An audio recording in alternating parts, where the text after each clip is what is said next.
সেই যুদ্ধে নামার পর গুলি খাবার ভয় যদি করেন তাহলে যুদ্ধে নামাটা অনর্থক, নিরর্থক। যুদ্ধে নামলে আপনার গায়ে গুলি লাগতে পারে, আর যদি আপনি বেঁচে ফেরেন, আপনার গায়ে যদি সেই গুলিটা শত্রুপক্ষ লাগাতে না পারে, তাহলে প্রতিপক্ষকে ঝাঁঝরা করে দেবেন আপনি, সেটাও চরম সত্য। যুদ্ধে নামলে গুলি খাবার ভয় করা যাবে না, পাওয়া যাবে না, এই কথাটা আজকে বলেছেন সবে মাত্র দশম ওয়ানডে খেলতে নামা একজন পেসার নাহিদ রানা।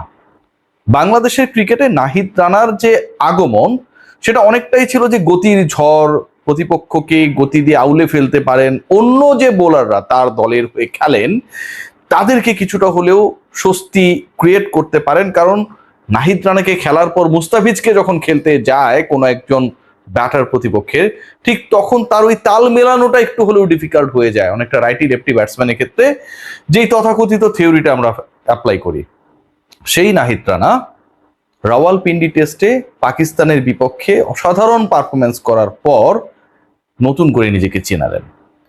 সেই চেনানোটার পর নাহিদ রানার জন্য একজন খেইহারা নাবিক।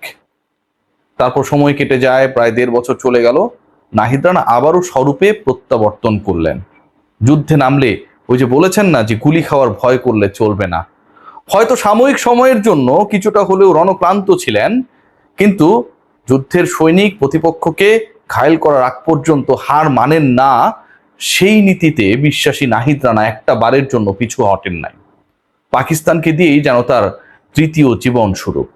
পাকিস্তানের বিপক্ষে 5 উইকেট নিয়ে ওয়ানডে ক্যারিয়ারে প্রথম ফাইফারটা মারেন নাহিদ রানা, এখন থেকে ঠিক 5 ইনিংস আগে।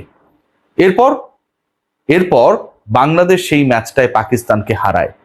বাংলাদেশ, যাদের র্যাঙ্কিং, রেটিং, পয়েন্টস 27 ওয়ার্ল্ড কাপে সরাসরি খেলা নিয়ে নানা শঙ্কা সংশয়, সেই দলটা 1-0 এগিয়ে গিয়ে মোটামুটি একটা অবস্থা ক্রিয়েট হয় যে ইয়াস, এখানটায় পাকিস্তানকে সিরিজটা হারিয়ে ফেলতে পারলে আমরা হয়তো আমাদের ওই স্বপ্নের সীমানায়, যেই সম্ভাবনার জায়গায় উকি দিতে গিয়ে বারবার পিছু হটতে হয়েছে, সেটা হয়তো স্পর্শ করতে পারবো। সেকেন্ড ম্যাচ পরাজিত হলো, পরের ম্যাচে ঘুরে দাঁড়ায়। প্রত্যাবর্তন বললাম পাকিস্তানের বিপক্ষে নাহিদ রানা, রাওয়ালপিন্ডিতে শুরু হয়েছিল, মিরপুরে 5 উইকেট হল, এরপরে তিনি পিএসএল এ চলে গেলেন। সেখান থেকে ফিরে আসার আগ পর্যন্ত প্রতিপক্ষ, কমেন্টেটর, দর্শক, সতীর্থ, কোচ সবার কাছে প্রিয়, অবিশ্বাস্য, বিধ্বংসী আস্থার প্রতীকে পরিণত হয়েছিলেন বাংলাদেশের নাহিদ রানা। দেশে আসার পর প্রথম যেই ম্যাচটা খেললেন, ওই যে ভুতুরে চিন্তা, ভুতুরে wicket, slow and low track ছাড়া নিউজিল্যান্ডকে হারানো যাবে না, মান্ধাত্তার আমলের বরফ যুগের সেই ভাবনা নিয়ে যখন খেলতে নামলো মেহেদী হাসান মিরাজের দল, ওই ম্যাচটায় নাহিদ রানা খরুচে।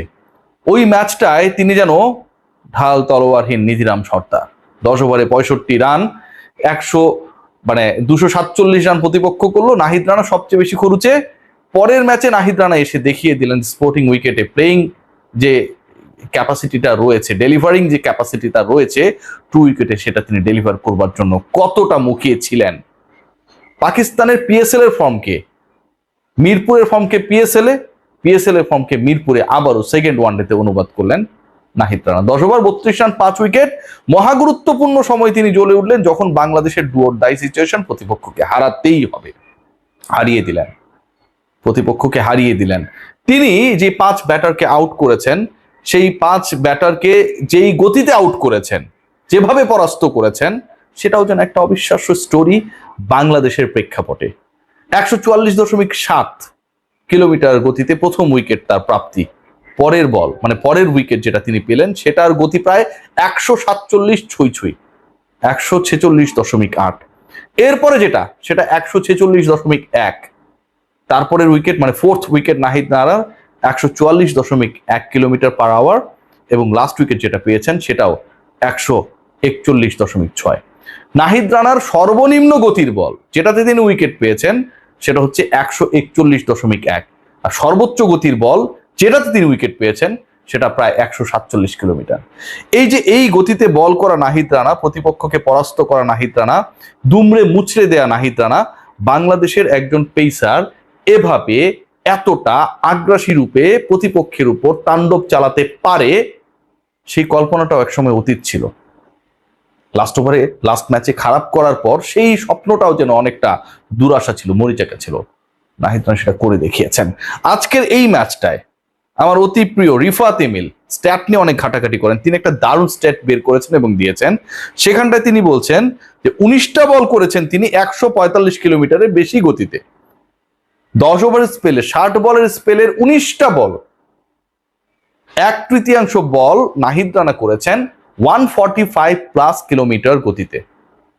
ভাবা যায় 140-এর উপরে গতিতে কয় বল করেছেন সেই হিসাবে আমরা যাব না, 145-এর উপরের গতিতে নাহিদ রানা বল করেছেন 19টা। 60 বলের তার যদি হিসাব দেখা হয় তাহলে সেটা 1/3।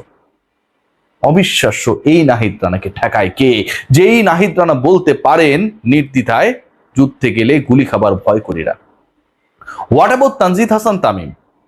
তানজিদ হাসান তামিমকে নিয়ে অনেক আলোচনা হয়, সবচেয়ে ইন্টারেস্টিং আলোচনা, এবং যে আলোচনাটাকে অনেক রং চং দেওয়া হয় সেই আলোচনাটা হচ্ছে আইসিসি ইভেন্টে, গ্লোবাল ইভেন্টে তানজিদ হাসান তামিম পারেন না, ওই 23 ওয়ার্ল্ড কাপ দিয়ে সেই আলোচনাটা হয়।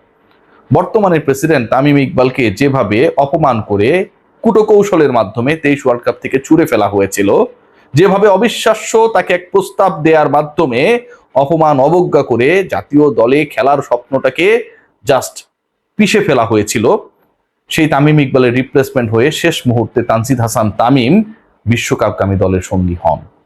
একজন ছেলে যে রেডি ছিল না বিশ্বকাপের জন্য, সেই ছেলে যখন বিশ্বকাপে যান এবং সেই বিশ্বকাপের পারফরমেন্সটাকে সামনে এনে যখন বারবার এই আলোচনা করা হয়, he is not a cricketer who is a good performer, consistent performer, reliable performer in the world stage, এই আলোচনাটাই তো নিরর্থক।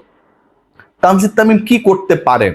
সবশেষ 5 ইনিংসে তানজিদ হাসান তামিম 3টা 50+ ইনিংস খেলেছেন। ইন্টারেস্টিংলি তানজিদ হাসান তামিম এই গত 5 ইনিংসে যে 3টা 50 মেরেছেন, প্রত্যেকটা ম্যাচে বাংলাদেশ জিতেছে। প্রত্যেকটা ম্যাচে তিনি 100+ স্ট্রাইক রেটে ব্যাট করেছেন, and he is the only batter of Bangladesh side, Tanzid Hasan Tamim, যার স্ট্রাইক রেট ওয়ান ডেতে 100+। আর কারো নাই, গিয়ে দেখে আসতে পারেন।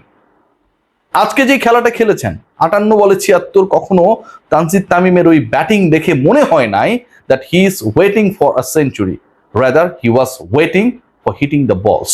যেভাবে খেলছিলেন সেভাবেই খেলতে চেয়েছেন। ছক্কা মেরেছেন আগের বলে, 90 মিটারের পরের বল অ্যাটাক করেছেন।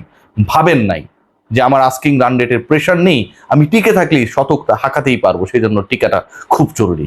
এই স্পিরিটটা কয়জন ক্রিকেটারের মধ্যে রয়েছে? গা বাঁচানোর চিন্তায় যখন পুরো জাতীয় দলের সেট আপ, ঠিক তখন তানজিদ তামিম যেন তাদের বিপরীত। তানজিদ হাসান তামিম, আপনি খেয়াল করে দেখবেন পাকিস্তানের এগেনস্টে প্রথম ম্যাচটায় বিধ্বংসী ছিলেন নাহিদ রানার 5 তানজিদ হাসান তামিমের বিধ্বংসী 50। আজকের ম্যাচটায় নাহিদ রানার 5 তানজিদ হাসান তামিমের বিধ্বংসী 50। দুই ক্ষেত্রেই, এক ক্ষেত্রে 1-0 এগিয়ে যাওয়া এগেনস্ট পাকিস্তান, আরেক ক্ষেত্রে 1-0 পিছিয়ে থাকার পর সমতায় ফেরা এগেনস্ট নিউজিল্যান্ড। নাহিদ রানা এবং তানজিদ তামিম যা করে দেখাচ্ছেন, যেভাবে করে দেখাচ্ছেন, তাতে একটা কথাই সামনে আসে, একটা কথাই বলতে ইচ্ছা করে, নাহিদের সুরেই, যুদ্ধে নামলে গুলি খাবার ভয় করলে তো চলবে না। সবাই ভালো থাকবে।